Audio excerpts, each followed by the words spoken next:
അസ്സലാമു അലൈക്കും. Welcome to my YouTube channel. അങ്ങനെ എങ്ങനെയൊക്കെയോ ഞാനൊരു പുതിയ യൂട്യൂബ് ചാനൽ കുറേ കാലത്തെ ആഗ്രഹത്തിൻ്റെ ഫലമായിട്ട് തുടങ്ങിയിരിക്കുകയാണ്. എല്ലാവരും എന്നെ ഒന്ന് സപ്പോർട്ട് ചെയ്യണം. വലിയ വലിയ യൂട്യൂബ് സിംഹങ്ങൾക്കിടയിൽ പകച്ചുപോയ ബാല്യവുമായിട്ട് ഞാൻ പിച്ച വെച്ച് കയറുകയാണ്. എൻ്റെ കുറച്ച് കുക്കിംഗ് പരീക്ഷണങ്ങളും മറ്റുമാണ് ഉൾക്കൊള്ളിക്കാനാണ് തീരുമാനിച്ചിട്ടുള്ളത്. അപ്പോൾ നിങ്ങൾ ഈ കാണുന്നത് ഞാൻ എൻ്റെ ലൈഫിൽ ഫസ്റ്റ് ടൈമായിട്ട് ഉണ്ടാക്കിയ ബ്രൗണിയാണ്. എല്ലാവരും സ്ക്വയർ ടൈപ്പിലുള്ള ബ്രൗണിയാണ് ഉണ്ടാക്കുക, പക്ഷേ ഞാനിത് റൗണ്ട് ആയിട്ടാണ് ഉണ്ടാക്കിയിട്ടുള്ളത്. സൂപ്പറായിരുന്നു. റൗണ്ട് ആക്കിയിട്ട് ഉണ്ടാക്കാനുള്ള കാരണം എന്താണെന്ന് വെച്ചാൽ എൻ്റെ കയ്യിൽ സ്ക്വയർ ടൈപ്പ് ടിൻ ഉണ്ടായിരുന്നില്ല, അതുകൊണ്ടാണ്. പക്ഷേ ഇത് അടിപൊളി സംഭവമായിരുന്നു കേട്ടോ. ഞാനും എൻ്റെ മക്കളും കൂടി ഉണ്ടാക്കിയിട്ടുള്ളതാണ്. അപ്പോൾ ഇതെങ്ങനെയാണ് ഉണ്ടാക്കിയെന്നുള്ളതൊക്കെ ഞാൻ പറയാം. ഞാൻ കുറേ യൂട്യൂബ് വീഡിയോസിൽ കുറേ റെസിപ്പീസ് അരിച്ച് കലക്കി കുടിച്ചതിന് ശേഷമാണ് ഇത് ഉണ്ടാക്കാൻ തുടങ്ങിയത് കേട്ടോ. വിചാരിച്ചതുപോലെ ഒക്കെ നന്നായി വന്നിട്ടുണ്ട്. നല്ല ടേസ്റ്റ് ഉണ്ടായിരുന്നു. സംഭവം അപ്പം തന്നെ തീരുകയും ചെയ്തിട്ടുണ്ട്. അപ്പോൾ ഇതിനാവശ്യമായിട്ടുള്ള സംഭവങ്ങളൊക്കെ ഇതാ: ഡാർക്ക് കോമ്പൗണ്ട് ചോക്ലേറ്റ്, ബട്ടറും, മുട്ട, മൈദ, പഞ്ചസാര, കുറച്ച് ഉപ്പ്, വാനില എസൻസ്, ഇത്രയേ വേണ്ടൂ. ആദ്യം തന്നെ ഒരു ബൗളിൽ 100 ഗ്രാം ഡാർക്ക് കോമ്പൗണ്ട് എടുത്ത് കഷ്ണങ്ങളാക്കി മുറിച്ച് വയ്ക്കുക. ഇത് ഡബിൾ ബോയിൽ ചെയ്യേണ്ടതാണ്. അതിനായിട്ട് ആദ്യം തന്നെ ഒരു പാത്രത്തിൽ വെള്ളം തിളപ്പിക്കാനായിട്ട് സ്റ്റൗവിൽ വെക്കണം. നല്ലോണം തിളച്ചതിന് ശേഷം ഈ മുറിച്ച് വെച്ച കഷ്ണങ്ങൾ അടങ്ങിയിട്ടുള്ള ബൗള് ഈ വെള്ളത്തിലേക്ക് ഇറക്കി വെക്കാം. ഇറക്കി വെച്ച് വളരെ സിമ്മിൽ വെക്കണം കേട്ടോ. സിമ്മിൽ വെച്ചതിന് ശേഷം ഇങ്ങനെ ഇളക്കിക്കൊണ്ടിരിക്കുക. അതങ്ങ് മെല്ലെ അലിയാൻ തുടങ്ങും. പഠിച്ചവനെ നിങ്ങൾ കാത്തോളിയെന്ന് പറഞ്ഞിട്ടാണ് ഞാൻ ഈ സംഭവം തുടങ്ങുന്നത്. കാരണം നല്ല മഴയുണ്ട്, നല്ല ഇടിവെട്ടുണ്ട്. കറണ്ടെങ്ങാനും പോയാൽ പണി പാളുമായിരുന്നു. ഈവനിങ് ടൈമുമാണ്. എന്തായാലും കറണ്ടൊന്നും പോയില്ല. പിന്നെ ഞാനിത് ഫസ്റ്റ് ടൈമായി ഉണ്ടാക്കുന്നത് കൊണ്ട് തന്നെ നന്നായി കിട്ടുമെന്നുള്ള നല്ല പേടി ഉണ്ടായിരുന്നു. ഏകദേശമൊക്കെ ഇത് മെൽറ്റായി തുടങ്ങിയപ്പോൾ ഞാൻ ബട്ടർ എടുത്ത് കൈ പിടിച്ചിട്ടുണ്ട്. 100 ഗ്രാം ബട്ടറാണ്, പക്ഷെ അതിൻ്റെ 1/4 ഭാഗമേ ഞാൻ ഇട്ടിട്ടുള്ളൂ കേട്ടോ. 1/4 ഭാഗം അങ്ങനെ തന്നെ, അത് ചെറിയ പീസൊന്നും ആക്കാതെ അങ്ങനെ തന്നെ ഇട്ടിട്ടുണ്ട്. ആ ചൂടി കിടന്ന് അതങ്ങനെ മെൽറ്റ് ആയിക്കോളും. ബട്ടർ ഇട്ടതിന് ശേഷം ഈ ഡാർക്ക് കോമ്പൗണ്ടിന് നല്ല ഗ്ലൈസിങ് കിട്ടിയിട്ടുണ്ടായിരുന്നു. നിങ്ങൾക്കത് ശ്രദ്ധിച്ചാൽ മനസ്സിലാവും. അപ്പോൾ അതങ്ങനെ അലിയട്ടെ കേട്ടോ.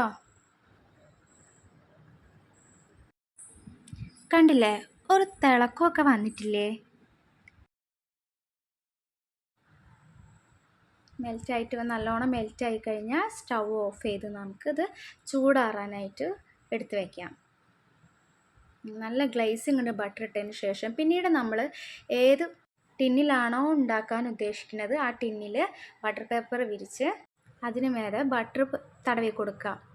പിന്നെ ഈ പാത്രത്തിലാണ്, ഇതാണ് എൻ്റെ ഓവൻ സെറ്റപ്പ്. ഈ പാത്രം ഞാൻ 10 മിനിറ്റ് മുമ്പേ ചൂടാക്കാൻ വേണ്ടി വെച്ചിട്ടുണ്ടായിരുന്നു. ഈ പാത്രത്തിലാണ് ഞാൻ ബ്രൗണി ഉണ്ടാക്കാൻ പോകുന്നത്. പിന്നെ എനിക്ക് വേണ്ടത് പഞ്ചസാര പൊടിച്ചതാണ്. അപ്പോൾ അതിനായിട്ട് പഞ്ചസാര പൊടിക്കാൻ വേണ്ടിയിട്ട് ഞാൻ 1 കപ്പ് പഞ്ചസാര എടുത്ത് പൊടിക്കുന്നുണ്ട്. അതിനുശേഷം 2 മുട്ട എടുത്തിട്ട് ഒരു പാത്രത്തിലേക്ക് പൊട്ടിച്ച് ഒഴിച്ചു. നല്ലോണം ബീറ്റ് ചെയ്തു. ഓവറായിട്ട് ബീറ്റ് ചെയ്യേണ്ട. നമ്മൾ കേക്കിനൊക്കെ ചെയ്യും പോലെ നല്ലോണം പതപ്പിച്ച് ക്രീമി ടൈപ്പ് ആക്കണ്ട. ദാ ഈ മുട്ട ഇങ്ങനെ ബീറ്റ് ചെയ്തതിന് ശേഷം 1 കപ്പ് പഞ്ചസാര, പൊടിച്ച പഞ്ചസാരയാണ്, അത് ചേർത്ത് ഒന്നും കൂടെ ബീറ്റ് ചെയ്യുന്നുണ്ട്. ഈ ഒരു പരുവ് എത്തുമ്പോൾ കുറച്ച് വാനില എസൻസും കൂടെ ചേർത്ത് ഒന്നുകൂടെ ഇളക്കി യോജിപ്പിക്കാം. ഇനി ബീറ്ററിൻ്റെ ആവശ്യമൊന്നുമില്ല. പിന്നെ ഞാൻ ബീറ്റർ ജസ്റ്റ് സ്വിച്ച് ഇടാതെ ഒന്നും കൂടെ അതുകൊണ്ട് തന്നെ മിക്സ് ചെയ്തെന്നുള്ളൂ. അതിന് ശേഷം നമ്മൾ ചൂടാറാൻ വെച്ചിരുന്ന കോമ്പൗണ്ടും ബട്ടറും മിശ്രിതം മുഴുവൻ ഇതിലേക്ക് ചേർക്കുകയാണ്. ഫുള്ളും ചേർത്തതിന് ശേഷം അത് നല്ലോണം മിക്സ് ചെയ്യണം. നല്ലോണം മിക്സ് ചെയ്യുന്നതിനനുസരിച്ച് അതിൻ്റെ കളറ് ഡാർക്ക് ആവാൻ തുടങ്ങും. ആക്ച്വലി ഈ കുക്ക് ചെയ്യുന്നത് ഷൂട്ട് ചെയ്യുന്നതൊക്കെ കഴിഞ്ഞ് കഴിഞ്ഞാൽ പവനായി ശവമായി എന്ന് പറയും പോലെ ആവും എൻ്റെ കാര്യത്തിൽ. മിക്കവാറും മലപ്പുറം കത്തിയും അമ്പും വില്ലുമൊക്കെ മടക്കി വെക്കേണ്ടി വരും എന്നാണ് തോന്നുന്നത്. ഇത് കുറച്ച് മെനക്കെട്ട പണിയാണ് കേട്ടോ. പക്ഷെ ആരെങ്കിലും ഒരാളെങ്കിലും സപ്പോർട്ട് ചെയ്യാനും ലൈക്ക് ചെയ്യാനൊക്കെ ഉണ്ടെങ്കിൽ തുടർന്ന് പോകാനൊരു ഉത്സാഹം ഉണ്ടാവും. അങ്ങനെ ഇതങ്ങനെ മിക്സായി വരുന്നുണ്ട്. ഇനിയിപ്പോൾ 1 കപ്പ് മൈദ, ഈ കപ്പിന് 1 കപ്പ് മൈദ നല്ലോണം അരിച്ചിട്ട് ചേർക്കുക. മൈദ അരിച്ച് ചേർത്തതിന് ശേഷം കൊക്കോ പൗഡർ കൊക്കോ പൗഡർ പിന്നെ ഞാനൊരു 6 ടേബിൾ സ്പൂൺ എടുത്തിട്ട് അത് നല്ലോണം അരിച്ച് ചേർക്കുന്നുണ്ട്. അപ്പോൾ ഈ മിക്സിങ് പരിപാടിയൊക്കെ കഴിഞ്ഞ് കഴിഞ്ഞാൽ ഒരു നുള്ളു ഉപ്പ് ചേർക്കാൻ മറക്കരുത്. അതെല്ലാവർക്കും അറിയുന്നതാണല്ലോ ടേസ്റ്റ് ബാലൻസിന് വേണ്ടി. ഇതാ ഇപ്പോൾ ചേർത്തത് ഉപ്പാണ് കേട്ടോ. ഇനി ഇതെല്ലാം കൂടി ഡ്രൈ ഇൻഗ്രീഡിയൻസും എല്ലാം കൂടെ നമുക്ക് നല്ലോണം മിക്സ് ആക്കണം. അപ്പോൾ വീഡിയോസിലൊക്കെ കാണാറുണ്ട് ഞാൻ ഒരു വശത്തേക്ക് കേക്കൊക്കെ ചെയ്യുമ്പോൾ ഒരു വശത്തേക്ക് തന്നെ ഇത് മിക്സ് ആക്കിക്കൊണ്ടിരിക്കണം എന്ന്. അപ്പോൾ ഇനി അതായിട്ട് മാറ്റി വെക്കണ്ടെന്ന് കരുതി ഞാൻ അങ്ങനെ തന്നെ ചെയ്യാണ് കേട്ടോ. അത് കണ്ടില്ലേ, മിക്സ് ആവുന്നതിനനുസരിച്ച് അതിൻ്റെ കളറൊക്കെ അടിപൊളിയായിട്ട് വരുന്നുണ്ട്. അതിൻ്റെ ഇടയിൽ ഞാൻ എൻ്റെ ബട്ടർ പുരട്ടി വെച്ചിരുന്ന ആ ടിന്ന് എടുത്തിട്ട് അടുത്തേക്ക് വെച്ചിട്ടുണ്ടായിരുന്നു. സാധാരണ എല്ലാവരും സ്ക്വയർ ടൈപ്പ് ടിന്നിലാണ് ചെയ്യാറുള്ളത്. പക്ഷേ ഞാൻ നേരത്തെ പറഞ്ഞ പോലെ എൻ്റെ കയ്യിൽ റൗണ്ട് ടൈപ്പ് ആണ് ഉള്ളത്. അതുകൊണ്ടാണ്. അത് കണ്ടില്ല, നല്ല ഗ്ലേസിങ്ങും കാര്യങ്ങളൊക്കെ ഉണ്ട്.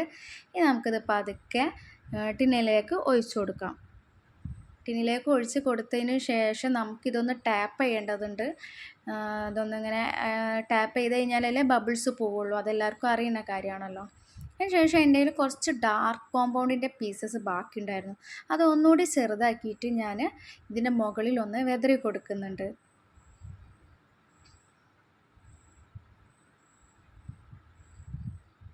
കണ്ടോ, ഇത് വെതറി കൊടുത്തതിന് ശേഷം ഞാൻ പ്രീഹീറ്റ് ചെയ്ത് വെച്ച് ചെമ്പിലേക്ക് ഇവനെ അങ്ങ് ഇറക്കി കൊടുത്തതിന് ശേഷം ചെറിയ സിമ്മിലിട്ടിട്ട് 35 മിനിറ്റ് നേരം ഇത് വേവിക്കാനായിട്ട് വെച്ചു.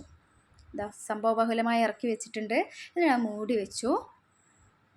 ആഹാ, ഇതാ എൻ്റെ ബ്രൗണിക്കുട്ടൻ അടിപൊളിയായി വന്നിട്ടുണ്ട്. എനിക്ക് വളരെ സന്തോഷം കേട്ടോ. ഞാൻ ആദ്യം വിചാരിച്ചത് ഒന്നെങ്കിൽ കരിഞ്ഞിട്ടേ ഇവനെ കിട്ടൂ, അല്ലെങ്കിൽ വേറെ എന്തെങ്കിലും സംഭവിക്കുന്നതായിരുന്നു. പക്ഷേ അടിപൊളിയായിട്ട് കിട്ടിയിട്ടുണ്ട്.